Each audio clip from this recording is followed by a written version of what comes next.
Hey there, folks. Welcome to the Trev Mortgage channel. I'm your host, Trevor Higgins, and this is the channel where we break down everything about real estate, investing, home buying, mortgages, and more. Today, we're going to break down another complex topic and something that's at the top of everybody's list, and that is where are mortgage rates going in 2024 and what changes do we expect to see this coming year in terms of the housing market? Well, without further ado, let's get started and dive in. Before we do, if you like this comment, go ahead and click that little bell, subscribe to my channel, and drop a comment below about what you're thinking interest rates will do in 2024. So before we talk about interest rates in 2024, I want to start by talking about what interest rates have done in this past year, 2023. So first of all, they reached an all-time high.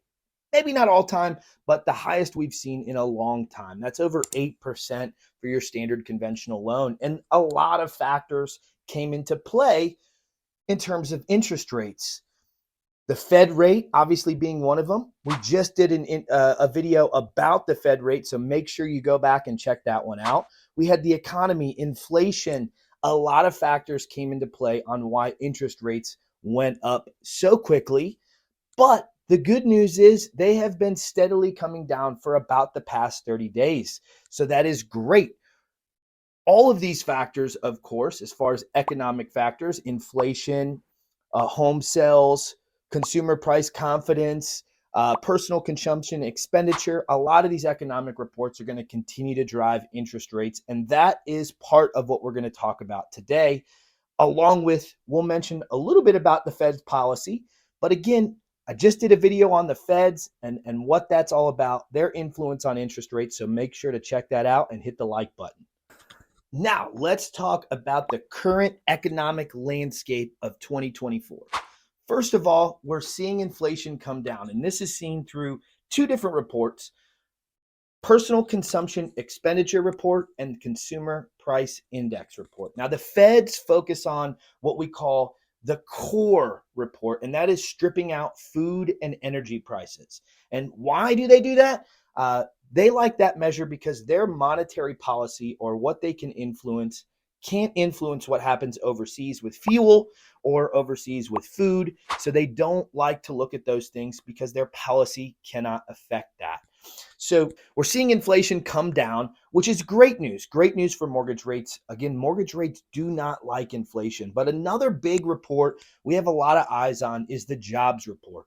Jobs are a big factor because recessions can often be indicated by unemployment. And there's a lot of signs on the wall that are starting to show that unemployment should be rising. We have, as of the making of this video, we have the jobs report coming out tomorrow, January 5th of 2024. And there's a lot of eyes on that report because if unemployment rises, that causes a lot of uncertainty in the market. But in most markets, recessions are good for mortgage rates. You're right, I said that. Recessions are good for mortgage rates. And why? Well, a lot of people flash back to 07 and 08. That recession was actually caused by the housing market, or more specifically, caused by bad mortgages. Those aren't around anymore. A lot of those loans are gone. You have to have a lot more down. The requirements for mortgages are a lot more strict. So that's not going to happen. If you look at every other recession in history, mortgage rates actually come down, which causes a spike in demand in the housing market. So this is something I want to note because we have a lot of eyes, again, on unemployment and some other economic reports and indicators as well. But if we go into a full-fledged recession, what I'm saying is the likelihood is that's going to be good for mortgage rates. And that's also going to be good for driving activity in the housing market. One thing I do want to point out, in my personal opinion, as interest rates come down, we're going to see demand increase. If demand increases, it's going to increase competitiveness in the market, driving prices up, driving the terms you can negotiate with a seller up. So that being said, getting ahead of that curve, getting ahead of interest rates getting even lower can mean you likely have, in most markets in the United States, the opportunity to negotiate a better deal today than you can in, let's say, 6, 12, or 24 months from now. Now, through all of this, keep in mind that predicting interest rates is kind of like predicting the weather. It's not guaranteed and it's a little bit difficult, but going by the past, looking at history, looking at economic data, a lot of times we can see patterns. And these patterns oftentimes like to repeat themselves. Okay, so that is what's driving a lot of the information that I'm giving you today. But always want to say predicting interest rates can be a challenge. So keep that in mind as you continue to listen to more information about where I think interest rates are headed in 2024. Okay, so now we're talking about interest rates. I think, again, all a prediction. There's no guarantees, but I think there's a very likely, strong likelihood of interest rates going down. We've already seen a trend over the last 30 days. They're continuing to go down. They're going in the right direction. We're seeing the 10-year Treasury come down. Mortgage bonds are going up, which actually causes interest rates to come down. That's a good sign. And we've seen quite a bit of movement over the past 30 days. Interest rates were around 8%, and now most interest rates are in the mid to high sixes on a primary residence with a conventional loan. And I think this trend is going to continue. I don't think it's going to be a quick move by any stretch of the means. I think we're going to see interest rates continue to slowly move down. And there's two big factors that we can count for this. Number one, inflation. Inflation is already showing that it's coming down, especially if we get a large spike in unemployment and it sends us into a full-blown recession. We're going to see mortgage rates come down. But we've got a second factor in 2024 that also helps drive interest rates down, and that is a presidential election. If you look back at history, any year in which we have a presidential election, guess what? Mortgage rates go down. Historically, it always happens. So that's why I expect them to continue to trend down. Now, we're still going to see a lot of volatility, right? It's going to be dependent on what week, who says what in the media, what Fed chairs come out, and how they say what they say. There are all of those impacts. We're still in a volatile market. It's going to look a little bit like this, but the total trend is it's moving in the downward direction. Now, if I were to make a prediction, I would say we're likely going to see low sixes to maybe high fives this year, 2024. By 2025, I would venture to guess we should start to see low fives and high fours. So what does that mean for you and your scenario? Great question. Let's talk about it. So one of the biggest reasons as a loan officer, I like to do something called an annual mortgage review with my clients. And that's at least once a year, sometimes twice a year, depending on the client and their needs, is check in and see how their mortgage is meeting their needs. Check on their goals. Goals can change. Debt can change, especially over the past year. A lot of people have been impacted. So utilizing equity in their home to get a lower fixed payment to consolidate some debt can be an amazing move as far as looking at your total monthly cash flow or output for bills and debt. That's a great strategy. But what we want to focus on is buyers that have purchased over the last 12 months. And if you've purchased a home over the last 12 months, this information is for you. So if you purchased a home, likely have probably a 7%, maybe even an 8% interest rate, depending on when you purchased. Could be a high 6 interest rate as well.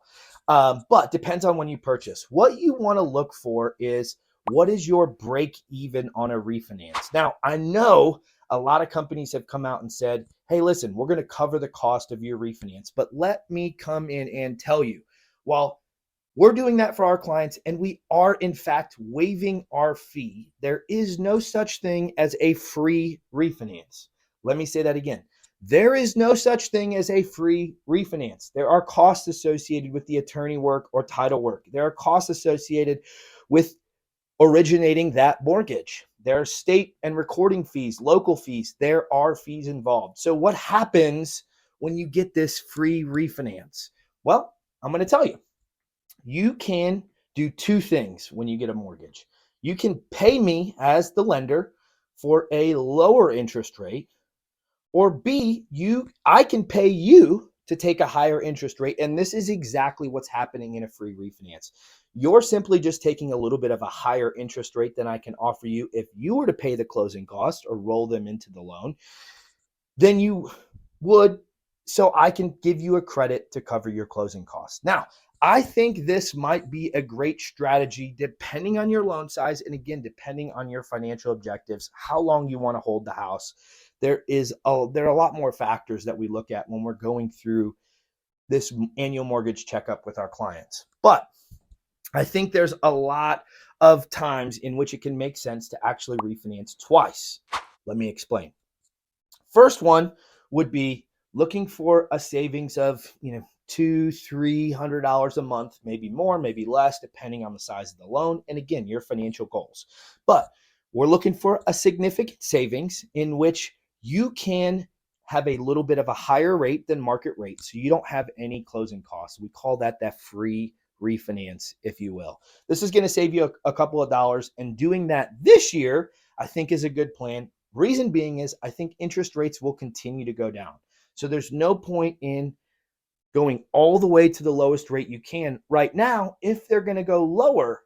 But there's also no point in paying closing costs if interest rates are going to go lower and you're going to refinance again in 12 to 16 more months.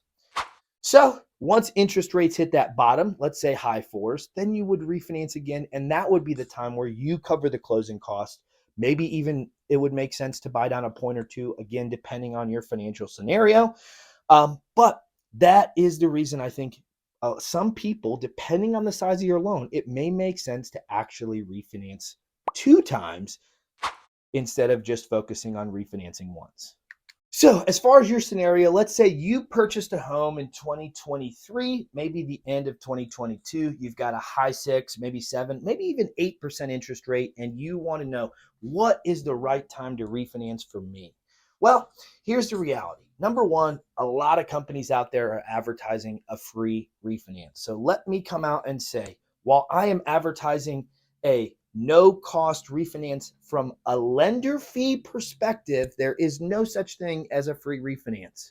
So what we are doing is we are waiving our origination fees for our clients, but you still have attorney fees, title company, depending on the state, recording fees, state and local fees. There are still fees in a refinance. You're doing a new loan.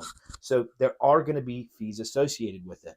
And there are 2 different things you can do when you get a mortgage. Number one, you can pay me money, what we call discount points, for a lower interest rate.